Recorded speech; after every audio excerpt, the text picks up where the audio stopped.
నమస్తే బే, అందరు ఎట్టున్నారు? బాగున్నారు కదా? ముందుగా అందరికీ హ్యాపీ శివరాత్రి బే. మేము కూడా గుడికి బయలుదేరినాం ఇంకా శివరాత్రి అని. నిన్న వినాం, ఈరోజు కూడా పోతున్నాం శివరాత్రి అని.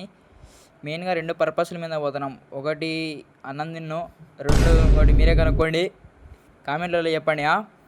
ఇంకా గుడికి బయలుదేరుతుంటే అందరూ వచ్చేస్తున్నారు బా. మేము పోతున్నాం ఇప్పుడు. అందరూ రిటర్న్ వచ్చండి, మేము వాళ్ళకి ఎదురుపోతున్నాం. ఇంకా అట్లా మెల్లింగా నడుచుకుంటా దావలో లైట్లు వేసుకొని పోతా, పాటలు పెట్టుకుంటా, పాటలు పాడుకుంటా ఇంకట్టా మెల్లింగా నడుచుకుంటా పోయే తలకి ఛాన్సేపు అయ్యింది.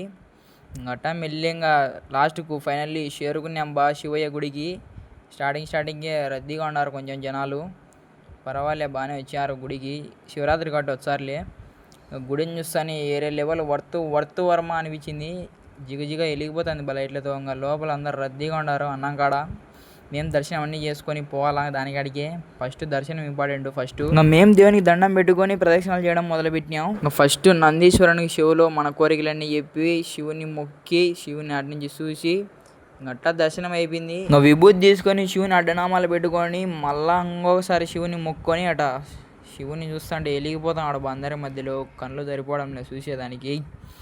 గట్టా మధ్యలో శివుని పూజకు శివలింగం షేప్లో అన్నీ రెడీ చేసినారు. పూజ చేసేదానికి అయిపోయింది అనుకుంటా, పొద్దున్నే చేసేసినారు. ఏరే లెవెల్లో రెడీ చేశారు బా. ఇంకా దర్శనం అయిపోయినాక మెల్లింగా అన్నం తినేసి మళ్ళీ పీజీకి రిటర్న్ అయిపోయినాం. బాయ్ బే, ఉంటా బాయ్.